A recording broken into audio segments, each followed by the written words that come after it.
Hi, it's Ileana here at Awakening Cosmic Reality Show, and today we have Matthew Mournian with us. Welcome, Matthew.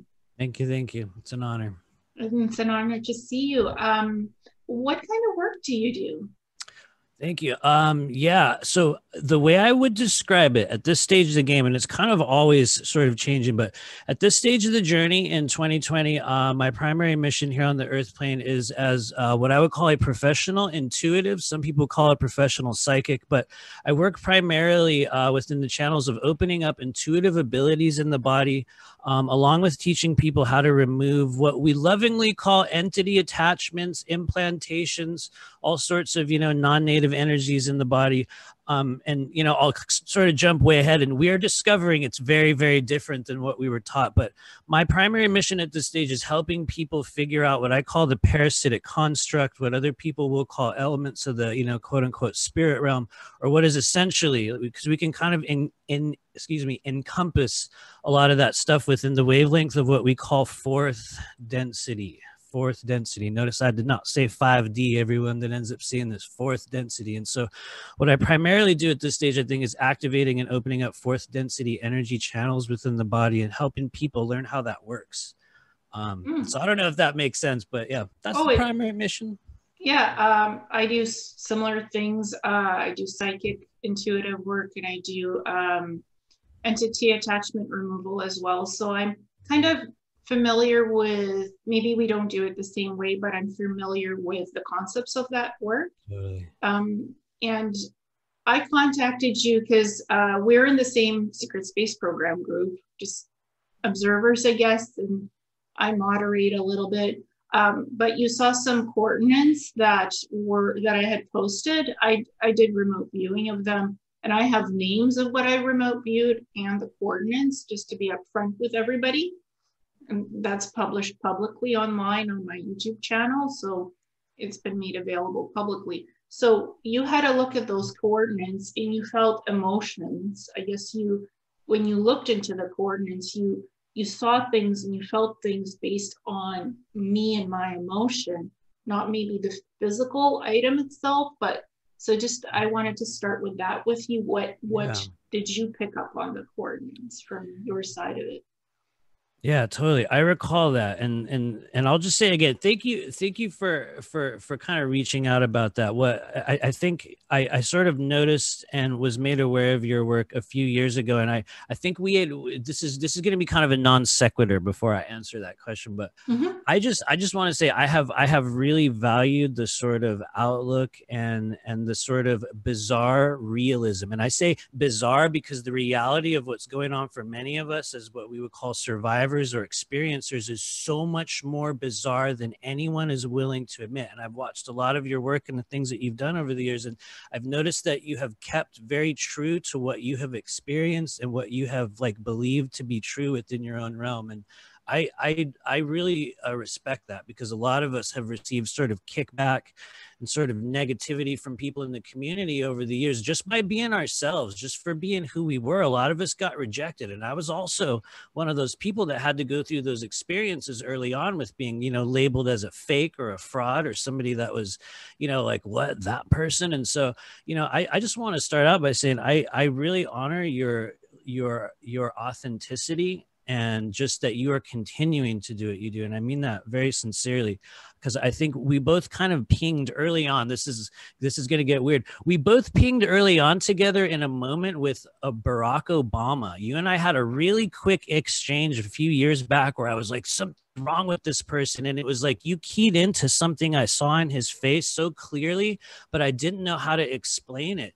And what we now understand it to be was the Baphomet frequency, and an actual goat-like demon presence that was showing within the multidimensional layers of his chakras and his energy at the time, that a lot of us were starting to key into. And me, myself, in the time, I wasn't really understanding what that was. And you were kind of one of the first people that just randomly came through and was like, is this weird goat demon apparition that I saw? And I was like, wow, like that, one of the only people that was like, they saw it, it's there, oh my God. So anyway, sorry to go on a weird winding road instantly, but well, yeah, that's what I saw, because the way I connect to people and beings is I connect to their alive soul energy. And so it was like I was psychically almost in the room with who is Barack Obama, but not connecting with the human side, but I call it ET side of him because he's a hybrid that looks like a goat or what is a representation of Baphomet. I don't assign that it's Baphomet, but I said it's a goat-like creature with hooves and tall, because different ETs can look differently. Some people call those types of ET demons. I don't. I just described what I saw, and he knew that I was looking at him. He knew that I was psychically looking at him.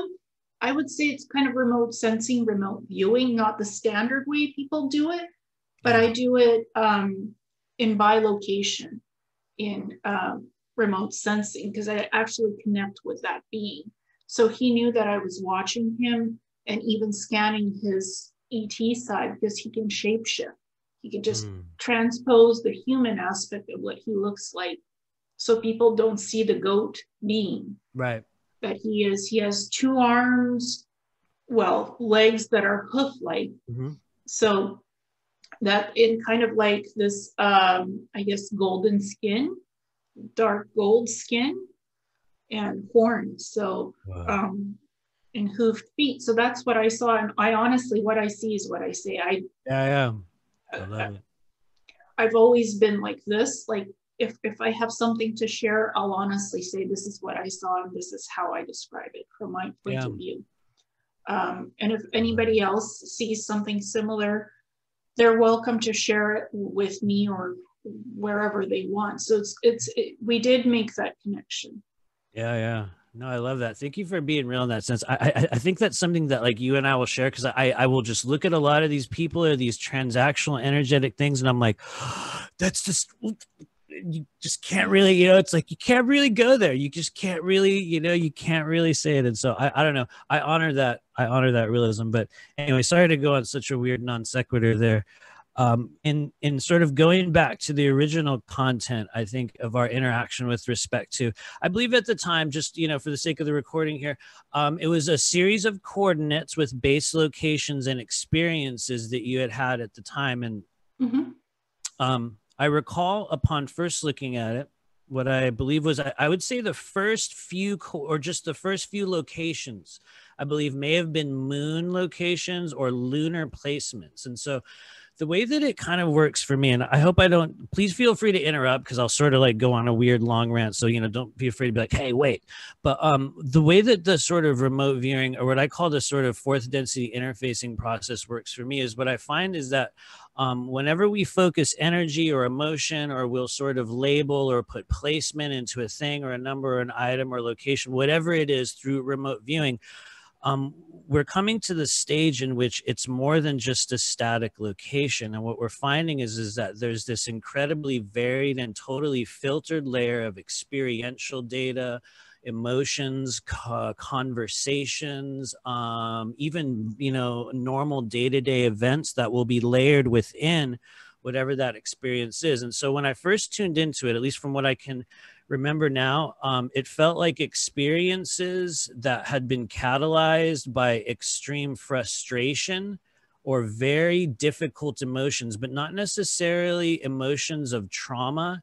It was like some sort of extreme challenge. I think that within the fabric of the first 2 or 3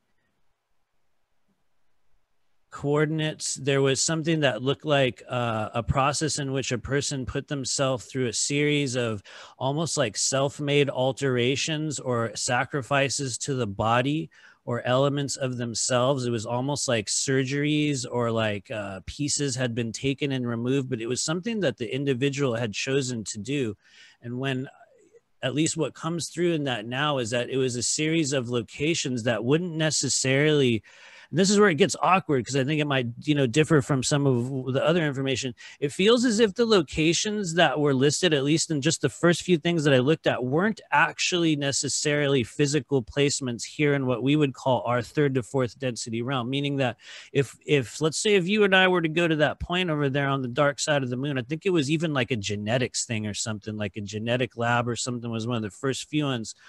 I could be totally wrong. You might have a different location, but so forgive me, but it's almost like if we were to go there, there's not actually a thing there. It's like we could drive a little moon, you know, whatever, get in the Anshar bus and cruise over, and, you know, there's not going to be a lab there. But within the 4th density kind of wavelength, if we are within the right channel of frequency, it will be there. But here on this Earth plane right now, it didn't feel to me like a static location.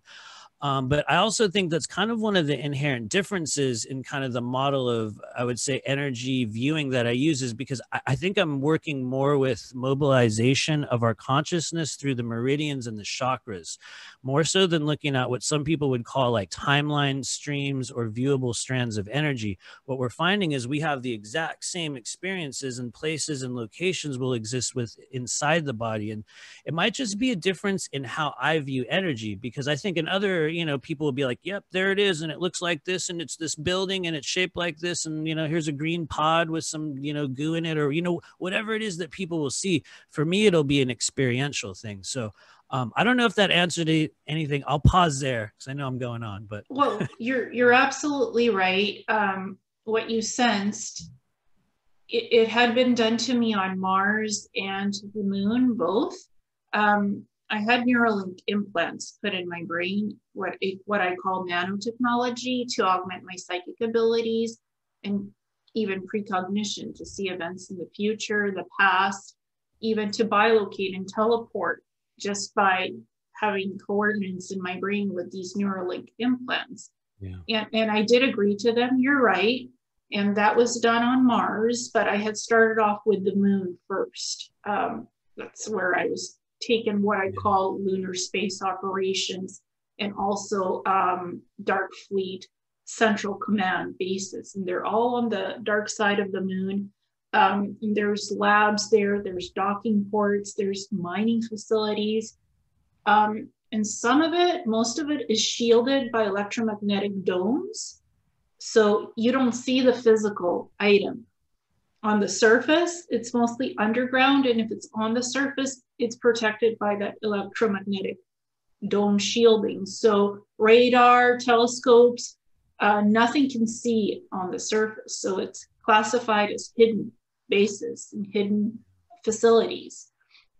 That's how I remember it when I was there. And I remember it being in a current timeline, but yet in the future, like very futuristic, like time was going forward. And I think they can do this through time dilation and some kind of quantum leap time travel, where it's between human reality, like the Earth reality, and Mars and Moon reality, but there's a time shift dilation matrix between that, where it's more advanced, that reality is more advanced. That's honestly what I experienced. So I actually kind of agree with you, not to instantly kind of turn the corner, but there does seem to be a very tangible and real concurrent connection that a lot of us are having that is completely flipping around the future past time dynamic in terms of especially stuff like dimensional, or, you know, what some people will have the secret space program experiences, or whatever you want to call it. It feels like there's this really interesting, weird loop phenomenon that started happening. I started noticing it kind of in my own world, I'd say around 2015, in which I had a bunch of just wild stuff that happened. But it seemed like a lot of us were constantly interfacing with a future version of us that will exist still within that realm, that has a vested interest in either correcting, altering, healing, having some sort of a duty specific to the version of us that is here right now. And for me, that was one of the key experiences along this. But I anyway, not to go too far off the remote viewing stuff, but it seemed like those are representative of what I would call kind of like experiential shards of memory that will exist not only in a physical place, but also in kind of a non-physical sense as well, which is, you know, probably sounds a bit jumbled up, but it's a very strange, we're in a very strange pocket of energy currently. So anyway, Yeah. not to go on a weird rant. And I agree with you. I mean, this is based off of my memories of what I experienced from hypnosis, and also remote viewing these locations and knowing the names. The names come from hypnosis, and the coordinates come from hypnosis and memory recall together. So that's kind of like, I loosely call it remote viewing as well, because I did tap those coordinates in Google Earth going to the moon and Mars, Google Mars and Google Moon, I guess, and putting those locations and labeling them and actually creating the list, and also doing the actual Google Earth coordinates as well. I mean, that's all in a video, open source, so anybody can look at it, anybody can remote view it. Yeah. And whatever they find, I'm very interested in. So I'm not, these are not completely blind targets, and I'm upfront about that, because I don't do traditional remote viewing. I do use my psychic ability in the type of remote viewing, remote sensing that I do. So, because those rigid remote viewing protocols actually hinder me. Oh, absolutely. So honestly, I could not agree more. Actually, I think that I'm sorry to instantly like cut you off, but there is a weird dogmatic approach to the unveiling and the developing of intuitive ability right now that I think is keeping people really pigeonholed and locked into these weird sort of procedural boxes in which we will receive absolutely real and authentic intuitive information that comes through a variety of different senses within the context of what we would even call a remote viewing session, which, you know, what does that actually mean at this stage of the game? When you get outside, like truly outside of the physical body framework, which I know you've seen, it's like everything is known, literally everything is there. The thoughts, the conversations, the deeds, the maybes, the like, this could happen. They're literally all existing within this astral space. And so I think that people have been pigeonholed into these dogmatic processes. And it's funny because our conversation opened with me going, well, you know, that's front loading if you give us the location name ahead of time. But the reality is, even with that, there is still an absolutely authentic piece of experience there. And I don't know, like I realize I'm already ranting at you, but it feels like we're coming to the stage in our collective energy in which we are being called to create and understand our own way, like our own method, like the method through which you're finding these bases and having your experiences, and, you know, the method by which I'm doing it, which it's each of us will have our own weird channel of how we do that. But anyway, sorry, I'm kind of getting all emphatic here. It makes sense. And just because I have a name for it, you might pick up something different. And I don't, for me, I'm open-minded towards what you see. It doesn't have to be the same thing that I saw, because again, each person perceives the coordinates their own way. Forget, the name is just a label that I saw through my memory regression, through remote viewing, through hypnosis. That's just what I call it, because that's the name I have from memory recall and remote viewing. You might perceive it differently. I'm more interested in the coordinates, like pure vibration, what you pick up. It might be different than what you picked up then on it. So I'm like, we can not focus on the name. It's just a label of what I saw with those coordinates and what I remember from my memory. And it hasn't changed. None of these memories have fluctuated and changed and shifted. It's always been Lunar Space Operations, get oriented, and it doesn't look like the 1950s. It looks like a modernized modular base with 52 levels. 30 something on the surface and the rest underground. And it's protected by those electromagnetic dome shielding. So, and it's deep within a crater. So, I mean, and there's another science lab beside it. So I remember exploring it, getting to know that base, what's there. And I only spent a couple of years there, and it was mostly in database stuff and communications. Yeah, And then like a cubicle almost for a moment, right? Is there like a almost like a little area? Sorry to yeah, instantly like I'm feeling what you're showing here. So yeah, go it's on. like whitish gray, white environment, Okay. and smart suit, white, gray, blue. They do have arboretums or atriums, like with foliage and stuff, and it's within the base. Wow, you have a really good message transmission system because I was already getting like what I would call it like a courtyard area. And then you said arboretum, and I'm like, oh, okay, there's an outdoor area that was fabricated for some sort of, to Yeah. keep them normalized in a field or something. Interesting. Go on. I'm totally with you. You have a really good ability to like project that image out for someone. Well, it's the memory. I have photographic memory, so it's like the experience is so vivid. And I was just doing communications and stuff, but it wasn't fulfilling. It wasn't utilizing my research skills. It wasn't, it was just like being there. It's just Yeah. part of it and observing it. And it's just the beginning, because the moon is like the training ground. It's the least threatening environment you can be in, because everybody's kind of like, there's ETs there, there's the secret space program factions that are there, Lunar Space Operations, Dark Fleet, and I call it Central Command. Some people call it Nacht Waffen. That's the German side. On the moon, I wasn't on the German side. I was, those bases are like multicultural. Everybody works from different countries on those dark side of the moon Central Command bases. I remember going there, and those bases are more military, utilitarian, with gray walls, like you have your small quarters where you sleep. So it's more utilitarian, it's more military-like, and people are wearing gray, blue uniforms, and everybody has different stripes on the shoulder lapels, representing which country they're from. Yeah. Based on the flag and the colors. And everybody speaks different languages, so you feel like you're all over the place in those dark side of the moon Central Command bases.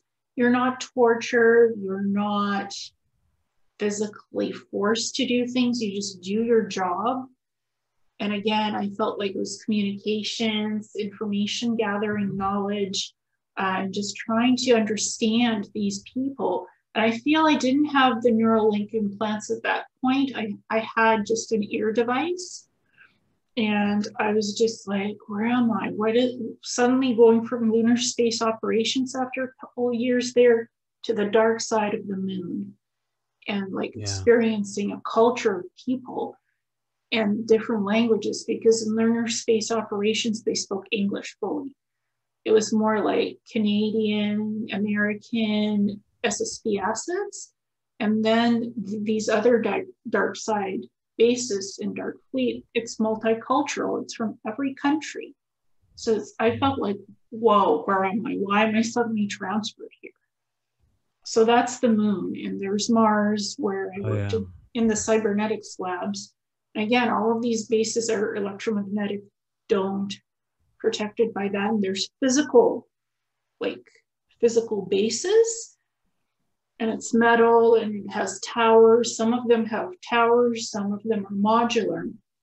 And there's so much of them, and that's Planetary Corporations, a bunch of Earth corporations that contribute resources to Planetary Corporations. And that owns a lot of Mars real estate. And I worked in the cybernetics labs, and I was implanted with cybernetic implants. I worked with genetics. I worked with creating biological human cyborgs, biological drug serums, holographic medical pods, Meditech units. So that was medical cybernetics aspect. And I did 10, 20 years in that. I did a whole 60 in that. That's how it feels like it was 60 years, but being like 35, 36, never aging, never losing that youthful appearance. So that's basically in Nacht Waffen, as the German faction, that was mostly on ships, on huge cigar ships, or different elongated ships that go beyond the speed of light. I remember seeing prison barges with people tortured.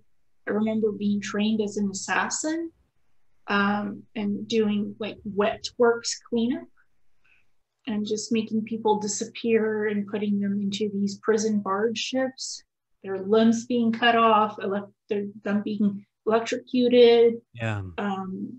The prison tanks, like that filling up with water and them swimming in their own blood, hybrid dogs, wolves attacking people on these barge ships, just them letting whoever, like a game. Whoever runs them, such a good like ability to send that outward. I'm sorry. So go on. I'm totally with you. The assassins who run these not planetary corporations, sorry, Nacht Waffen, the German side and Central Command, I feel like they torture the people there to teach them a lesson. And eventually they let them go after their sentence is up, even though they might be innocent.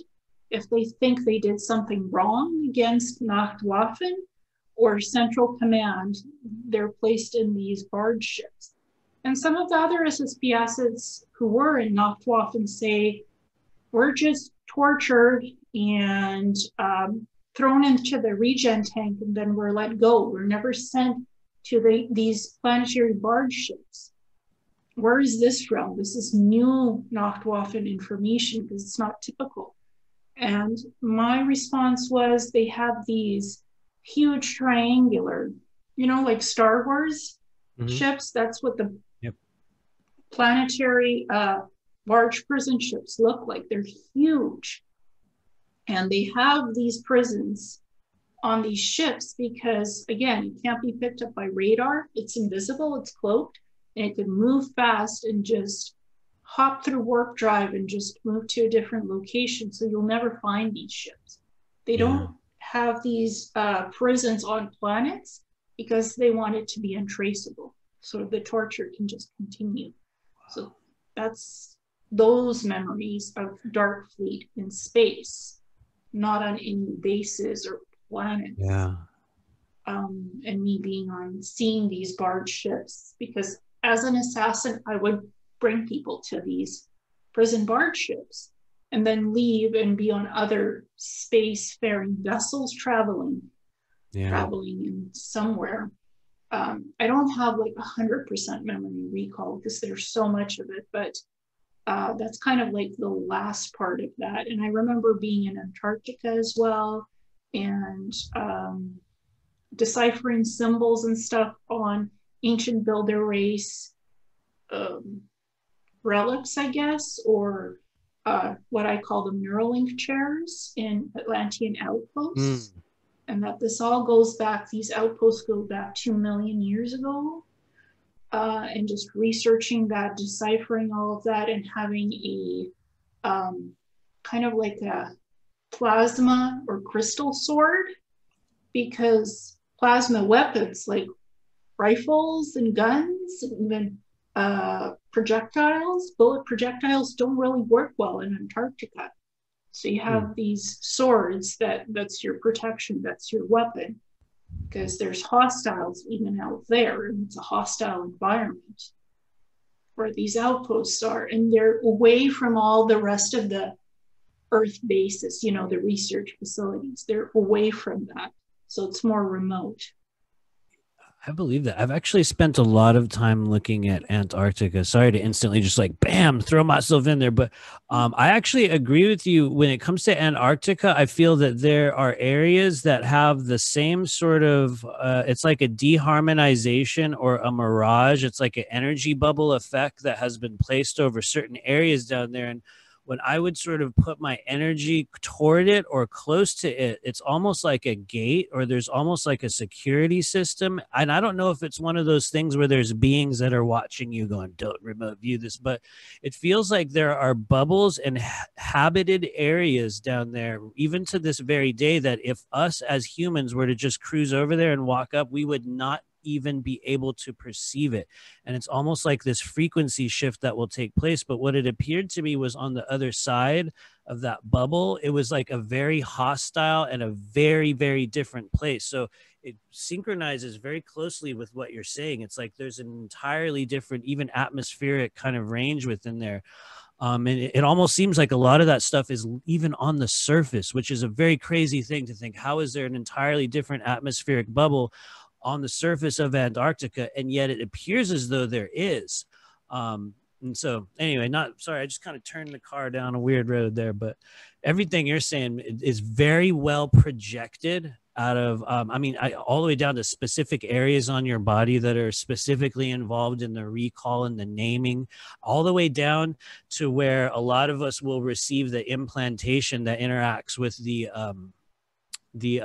biodigital layer in the brain. It's like the areas of your body that would even have been attached to that actually vibrate when you talk. It's very, very interesting. But well, the Neuralink implants, there was 4 of them. They were on the left side of my brain, and they were connected with these gold fibers to the neurons and the axons. It was like triangular, these things. So I almost call them etheric implants, not just physical. They're implanted through the skin dermally, through an injection, and they go up the bloodstream past the blood-brain barrier. They open up, they unfurl. It has its own electromagnetic source field frequency that they function in. It's a cluster of 4 of them. They have alien symbols on them, and they have these gold nanofiber connectors branching out all over the brain to the neurons. So it's a neuronal system. And it did leak in 2017.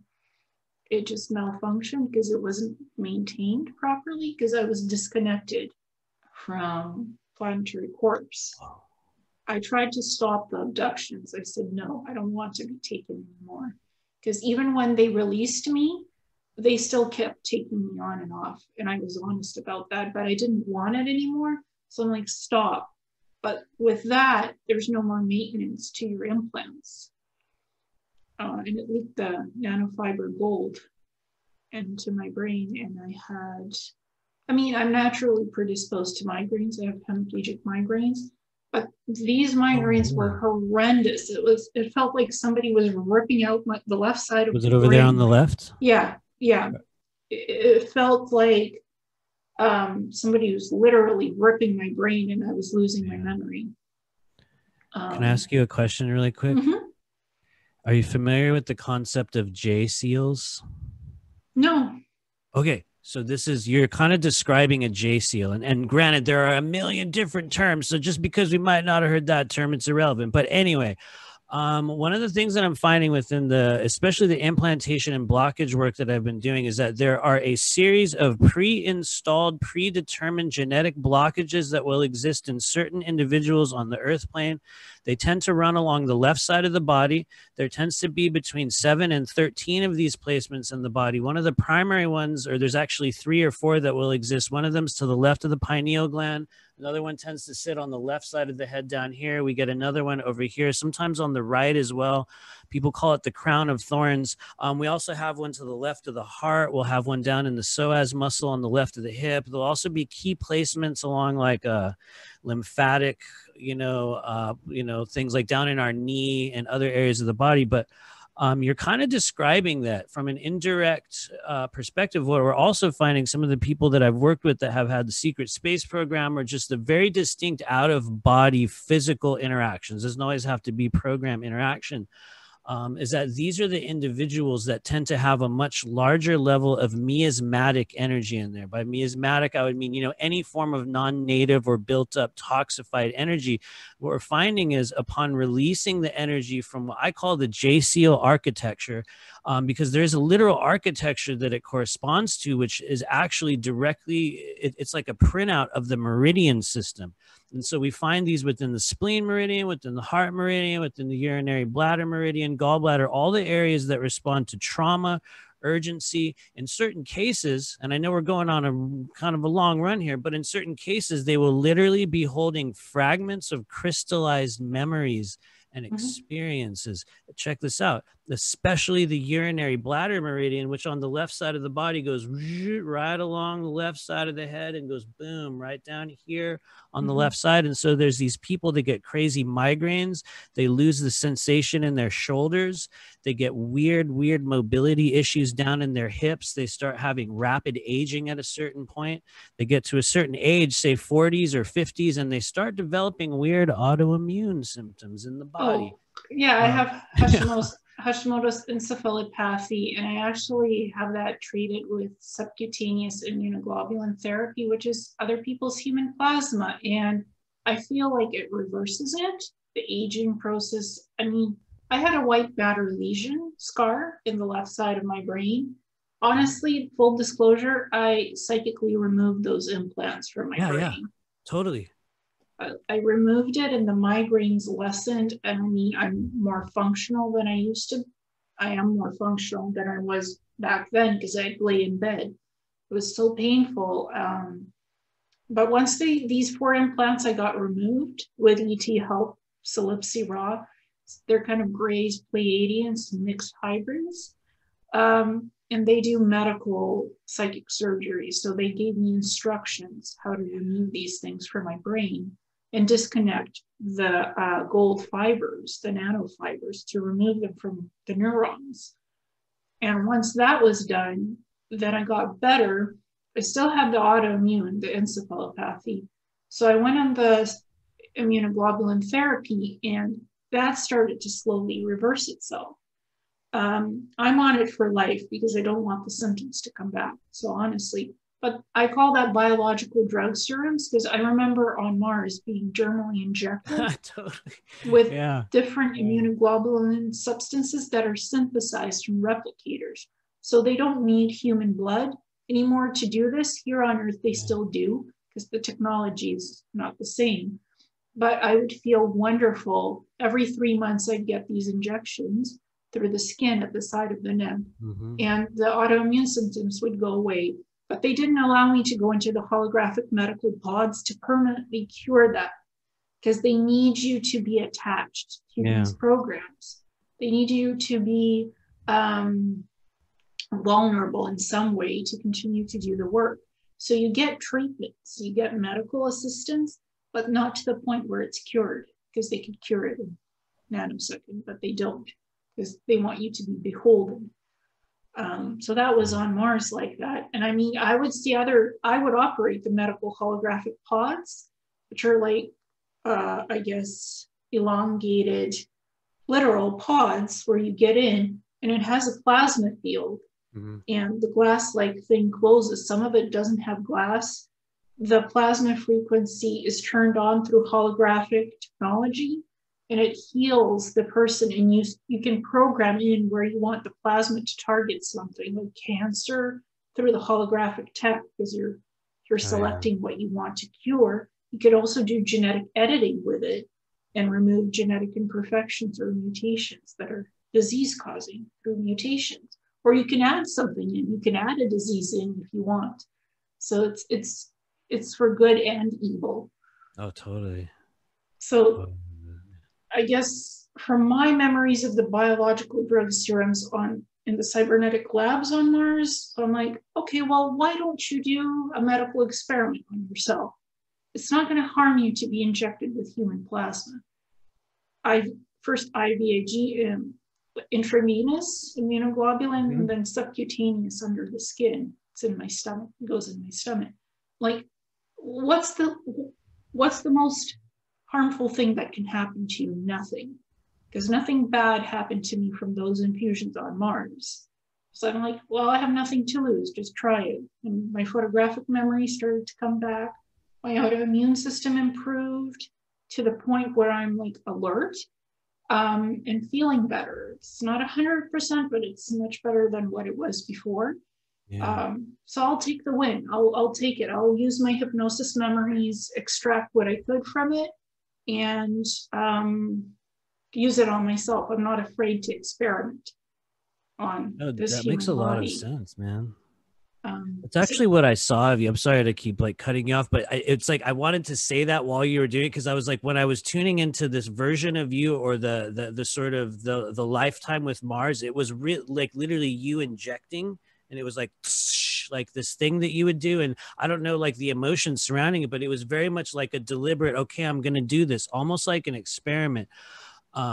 There it seemed to be, and maybe this is going way out there, but during that process, and forgive me if I'm way off, but it seemed like you actually went through a series of procedures where you isolated quadrants or areas of your body specifically to receive a certain type of frequency, or it could have been an injection, an antigen, who knows what it is. But the way that I saw it was almost like areas or sections on the body that you would isolate. And it feels like later on, if there was what looks like some kind of like a body swapping or modification process, it feels like on a certain level, you were unconsciously creating avenues by which that process was made easier. Almost like I realize we're going out there, almost like a modular assembly system that maybe on some level you might have had a hand in, like putting together, but there was almost like a chemical reaction that seemed to take place within the body that facilitated some sort of an opening for you to receive that later on. And so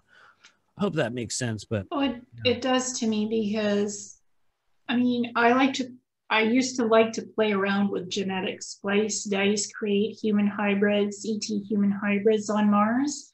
So I was given ET DNA that I could inject into somebody and change their molecular structure, make them taller, make them thinner, make them blue, make them yellow.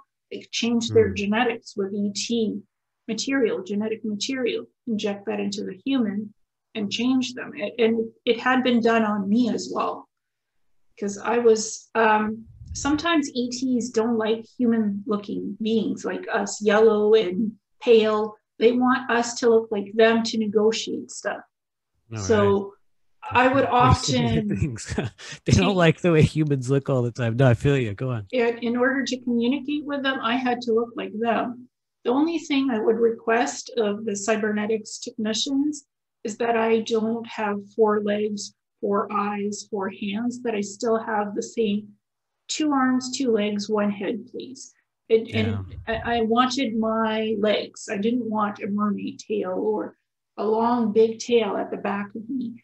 So keep me humanoid as what, Pleiadians look like, Sirians, still that different color skin, maybe pointed ears, huge eyes, but it's still humanoid. So that was my only boundary, that I have to have 2 arms, 2 legs. Yeah. And 1 I head. like that. You're staying in humanoid form somehow, or kind of close to it.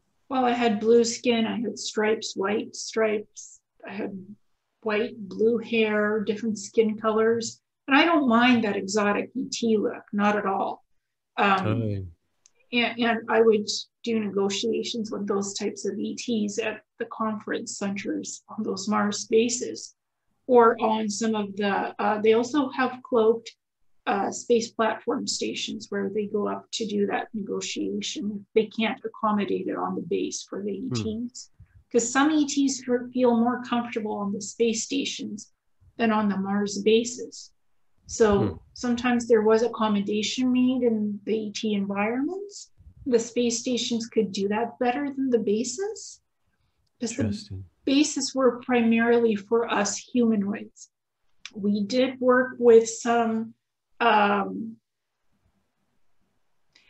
guess Nordics, you would call them Nordics, because Nordic looking, and ET reptilian insectoid hybrids. Sometimes they would be on the Planetary Corp Mars bases to work with us, to get us acclimated to this system of working with ETs on those bases and then on the space station. So those are the other memories that I think are weird for me. Being biologically changed into a human ET hybrid, and it was temporary. It was like for a couple of hours only. Then that DNA would dissolve out of my system and I would revert to this.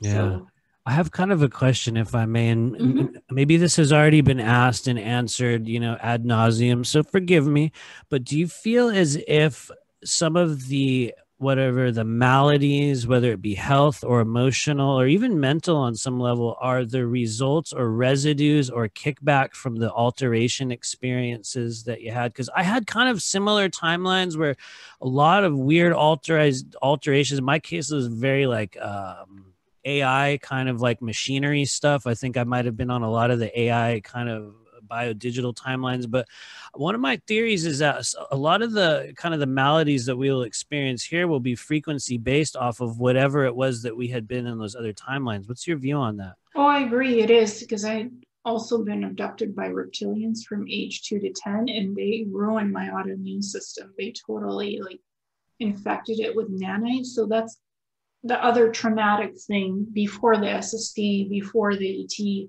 contacts. I remember being held underground in European bases facilities with reptilians working with humans, them holding children shackled to walls in these underground bases, human-run bases in Europe. Because I was born in the Ukraine, and this was near Rostov, something like that, from what I can pick up from memory. Underground, the equivalent of DUMS bases, and them just literally putting something nanite into my blood and it burning my blood vessels. And like right here as well. Well, I had a full hysterectomy. That's where I felt the nanites were. And I had pernicious anemia, so it would bleed out more than what you should in a female monthly cycle. Once I had the hysterectomy, I felt the nanites were removed because that's where the infestation was. And I don't feel like I'm missing anything. Like for me, having a uterus and a cervix was never my idea of a good time. Anyways, as a female, and the bleeding was foreign to me. So getting all that removed because it wasn't functioning properly, didn't feel like I was losing anything because I never wanted children in this current lifetime. So it felt like a relief because something was purged and removed that was foreign with those nanites in the uterus and the cervix. I mean, on the Mars basis, you wear a smart suit and it controls all your biological functions. So you don't have to go to the bathroom while you're wearing that thing, and you don't have a female monthly cycle while you're in the smart suit. Once you take it off, things go back to that same thing. But do they happen at an accelerated rate once that suit comes off and the biological processes start working on their own? Is there like because you know how sometimes with like either drugs or alterations, there's like a quote unquote detox process, or there's a speed up, or, when you stop a certain type of medication, the body has to recreate on its own type of a thing. Was there any sort of a kickback after going? No, it just felt like you were just going back to your natural biological bodily functions, where you have to go to the bathroom again, you have to take a shower again, have that monthly cycle. But what I remember is I didn't take that smart suit off while working. I had it always on to like control those biological functions. Even when work was finished, I did not want to take it off because I didn't want the human bodily functions. Yeah. Even when I was in the SSP, I remembered other ET lifetimes where I was the ETs and I never had to go to the bathroom. I never had a monthly cycle. So I saw the smart suit as kind of like a saving grace, a technology, nanotech, and there's nanotech in it that allows these molecular functions to be controlled. So I felt like it was my saving grace. It seems like it was. It's there, like there's a lot of information and sort of emotion and like experience and like almost, and I know this might seem weird, but there's almost like social inclusion and all sorts of experiences that come along with the dynamic of being like contained within whatever the suit was or what it like represented for you at a time. At the time rather. Very, very, yeah, very interesting and authentic. I'd say overall, you have a really good ability to project your memories or internal images outward because it's very, very tangible. At least as we are talking about it. Well, and people asked me, "Do you think this was programmed into you that this was virtually done?" And I'm like, "No, this was very much physical, experiential experiences that actually happened to me." Because it's too vivid. It's too obsessive compulsive, I guess I would say, like examining those memories, walking back through it, the good and the bad, and not feeling guilt about any of it. I mean, I use people, I used humans, and I turned them into biological human cyborgs. I infected them with nanotech, with different genetic splicing. Yeah. I'm no angel. What I did in those programs, it was not anything good or angelic. So no, totally. I don't claim to be a saint because I never was. And a lot of people say, it's not your fault. You weren't responsible for what you did then because it's outside of your control, because you're controlled by something. And I say, well, to some extent, I had to have chosen to do that, to have those experiences, because we all have free will and choice. So why would I go through those experiences? What's the point of it? Like, because to me, I love technology. I like to play with medical things, experiments, and technology. Like, that's something I still like now to do. Although I don't have access to all that other stuff, I'm very much interested in new medical research, new technologies, anything that advances you and allows you to research and be into that stuff. That's just part of me. Yeah, no, I feel you. It definitely shows up. Yeah.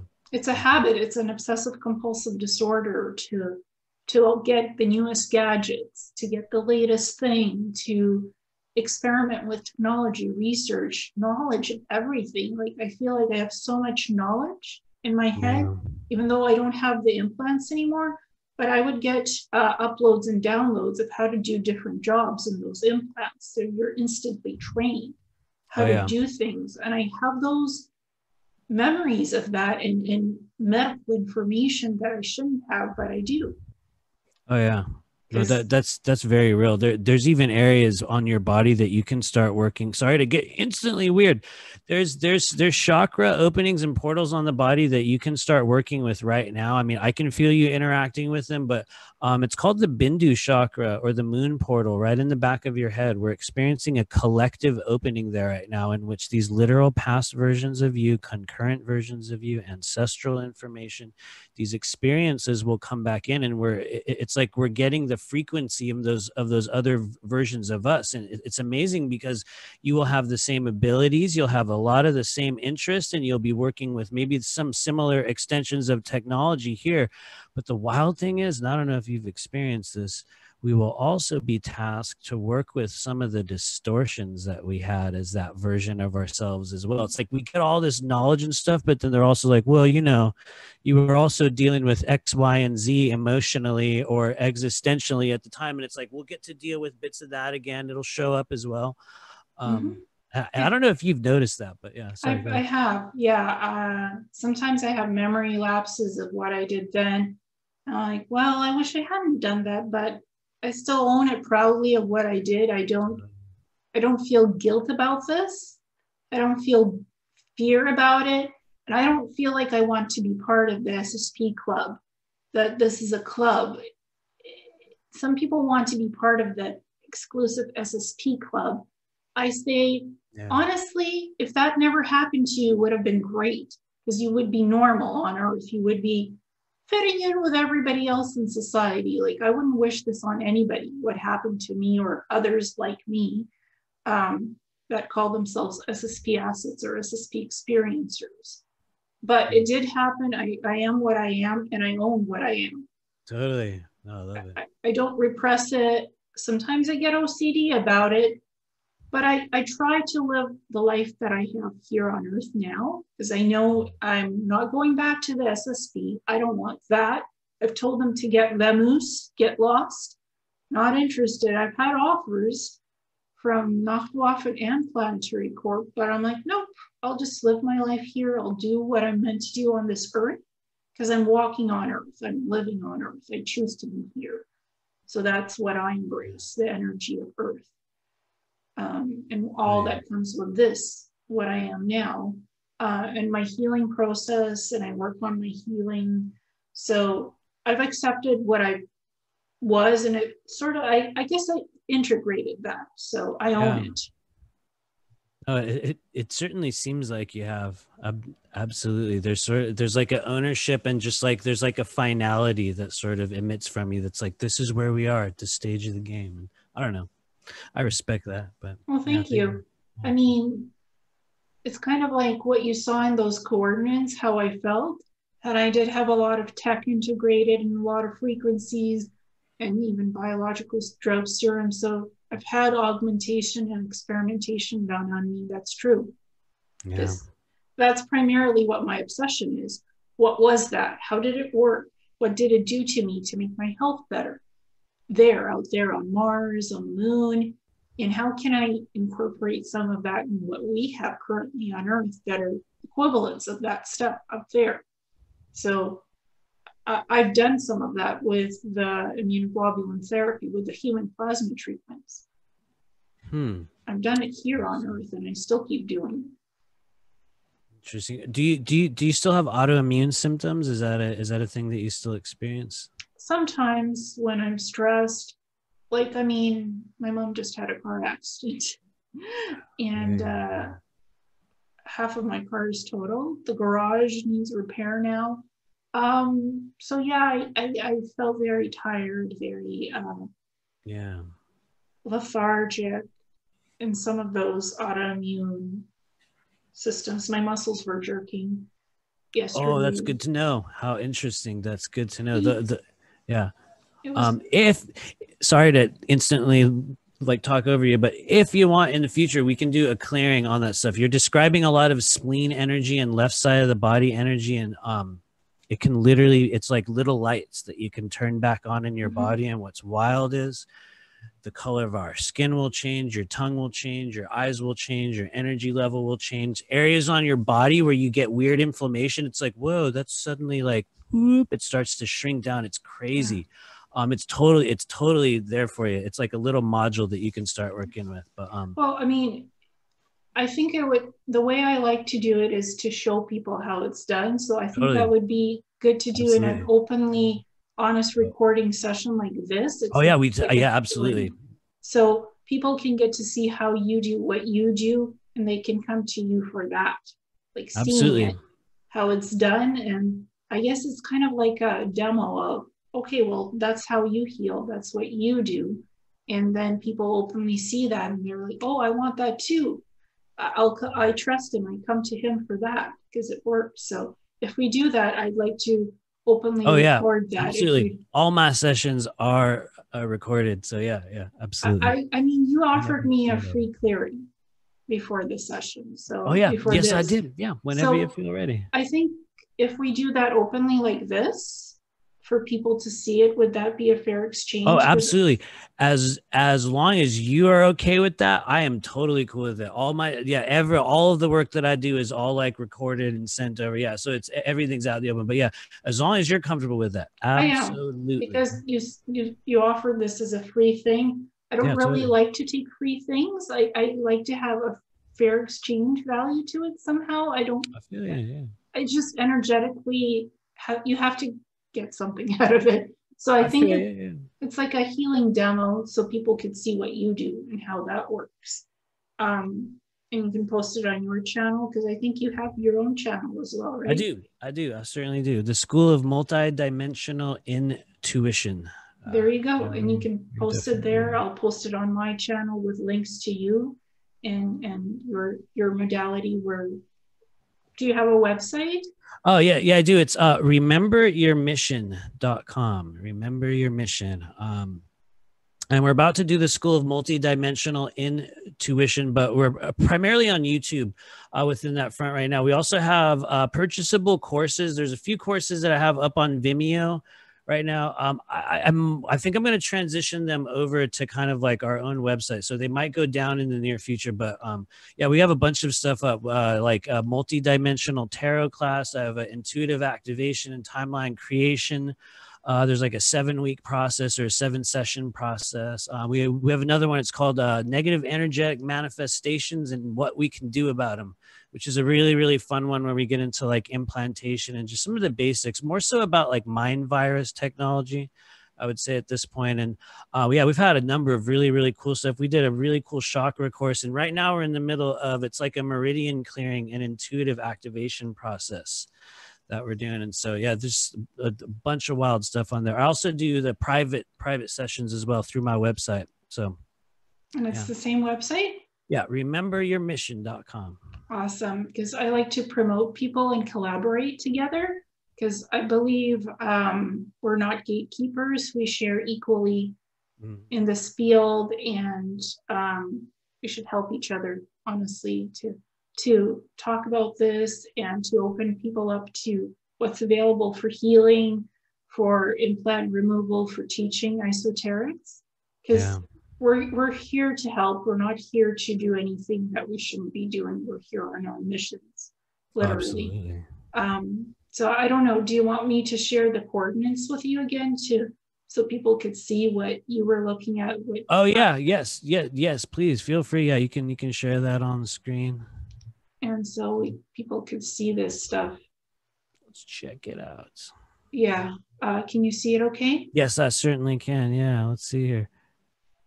So it's what was originally... you know what? I'm so sorry to instantly cut you off, but there was what I felt to be a very tangible, it could be a memory fragment or a shard. I know we're kind of going on and on here. I apologize, but I would say it's within the energetic content. Let's see, 1, 2. It feels like it's within the content of what you would call the Planetary Corporations primary base, or around this period, or the memory fragment that's, within this chronological period. It feels like there was an area or a time. It's like a private moment that you had with yourself, in which you would watch what looked like a simulated rainfall and weather pattern through some sort of a simulated outdoor area. It had like a roof over it, and there was like this, it was like a simulated environment cycle that would happen. And there was like a smell that came through. There was you looking at it to your right, like you turning over to the right and staring out this window. There was like, or it's not even really like a window, it was like a screen. And there is all the way down to like water condensation on the other side of it. There was this feeling of like these emotions that you had, or at least what I was identifying as you. There was even this, it was like the version of you was waiting to be chosen for something, or there was like a desire that came through. It was like waiting. It felt either alienated or not a part of something. And it was seeking like a connection. And anyway, I don't know if any of that stuff, makes sense to you, but very, very tangible fragment, just kind of around that portion of the list. Well, there's the holographic technology that they have on the moon bases in Mars. It makes it look so real. You could see rain, you could feel rain, you could even feel atmosphere and air on the bases. They have these rooms where you could experience that.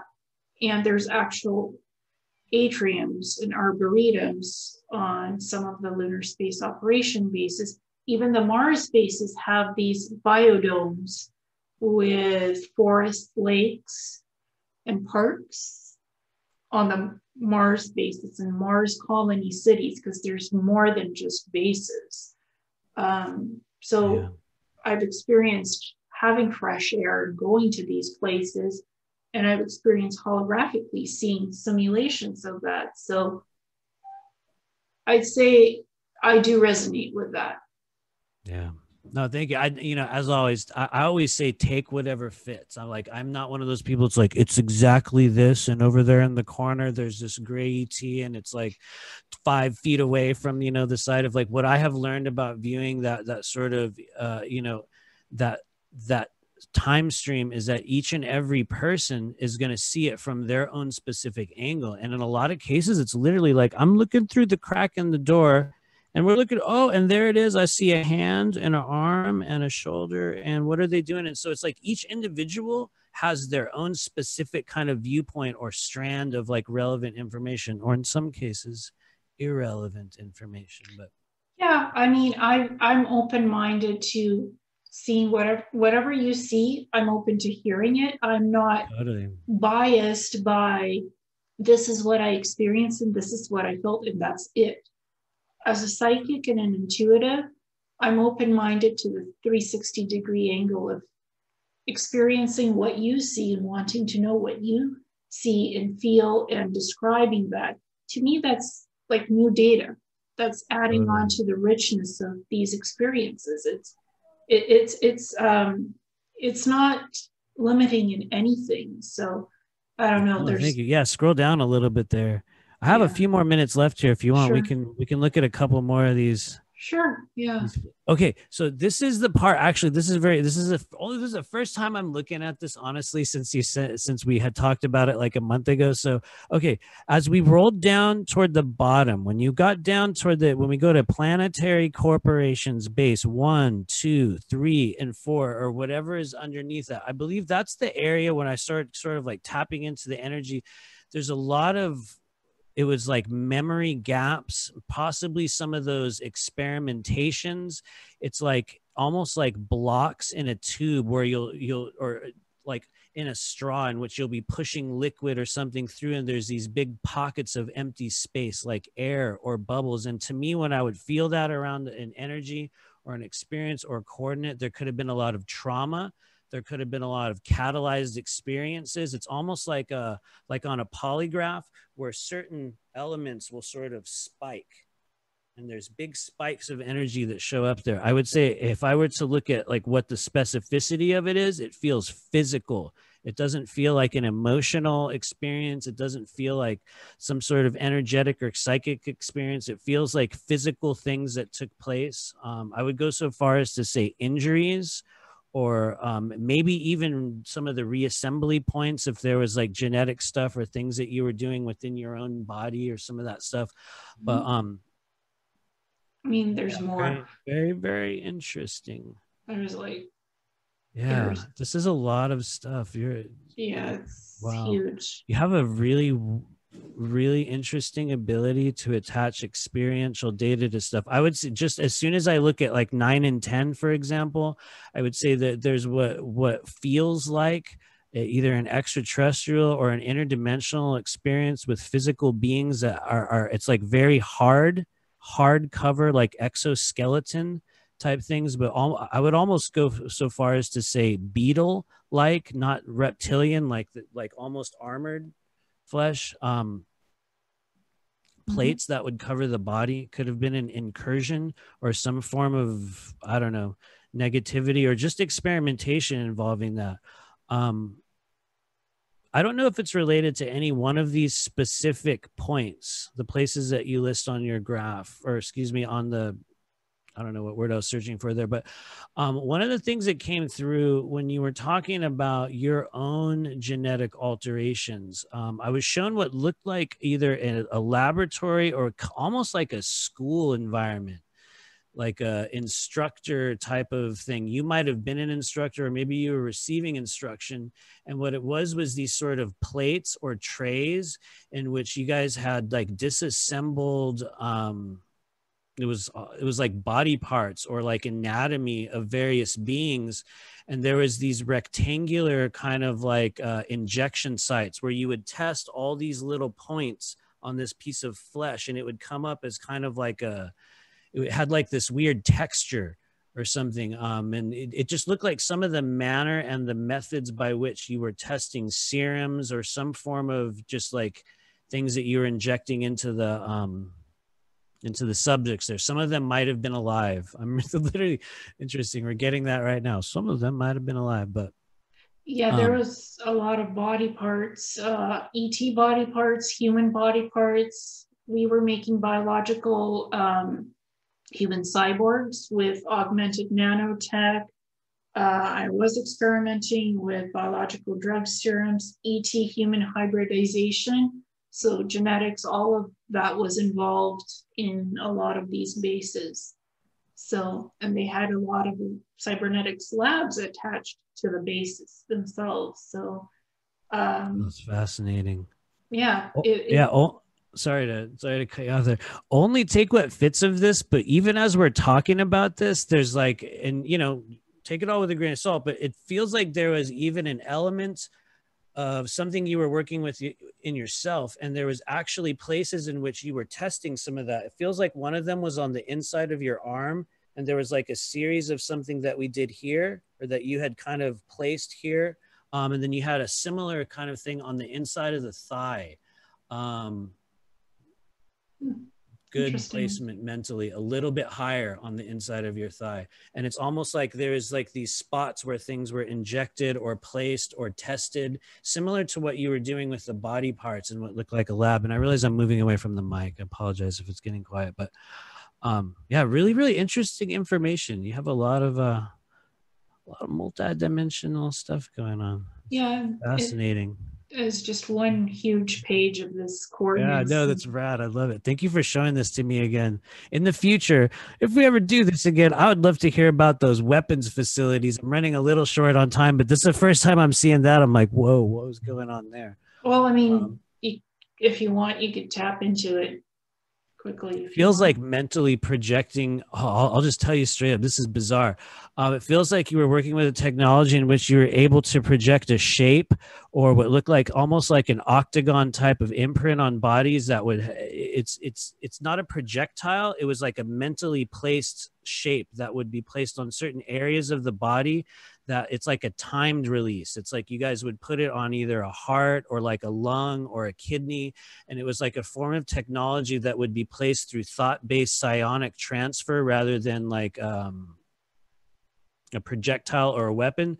But it seems like it would only work, or it was like you would have to have like something you would hold in your hand, like a rod that was like the conduit through which you would send something. And it's almost like a black octagon would get placed over certain areas of the body, which I think could start a disease. It could also close disease channels, but it looks like it was used to create nonlinear geometry within layers of the energy body to cause some sort of like a disharmonization. Almost like not necessarily war type of weapons, but more like genetic or like chemical weapons, stuff that would unfortunately have been used on a populace rather than a military, which might have been why you didn't stay there that long. Yeah, biological weapons that were in the smart suits and other things. Yeah, well, I did a lot of genetic experiments and stuff, so I wouldn't be surprised.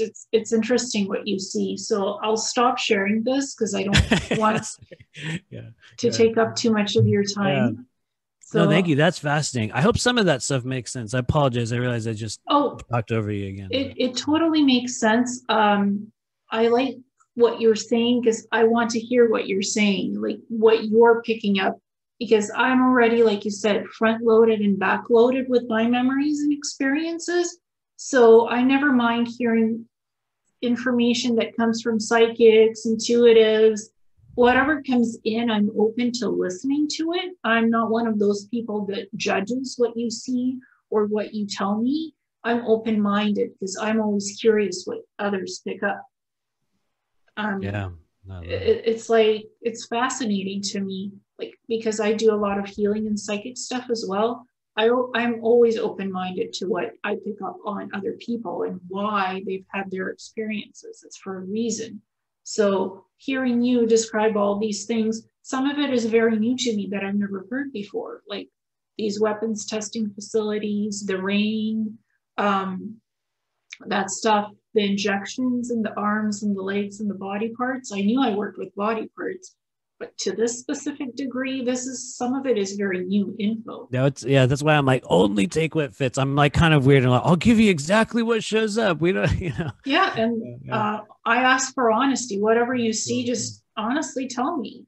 Yeah. Even if it doesn't coincide with what I've described, honestly, it's information. It's in the energetic field. It exists there. So, and this is going on YouTube, so people get to see this and see what you're capable of doing and your psychic work. So thank you so much for that. And I really absolutely, it's fascinating. Appreciate you looking at that list and just seeing what's there. Like, why is that stuff there? What's it for? It's an honor, actually. Like, to be honest with you, I think probably like you, I was like one of those people, or I was one of the weird kids that are, in our life. And, it's very validating to have experiences later on in adulthood and go, oh, that's why we went through all that weird shit. Right. Oh, because we were going to be called to do all this other stuff later on. And so like, when I like connect with people like yourself, it really gives, I think it gives all of us purpose and validity for why we came here and what we're doing and the bizarreness of our experiences and all of that stuff. So yeah, thank you for being a part of my weird movie.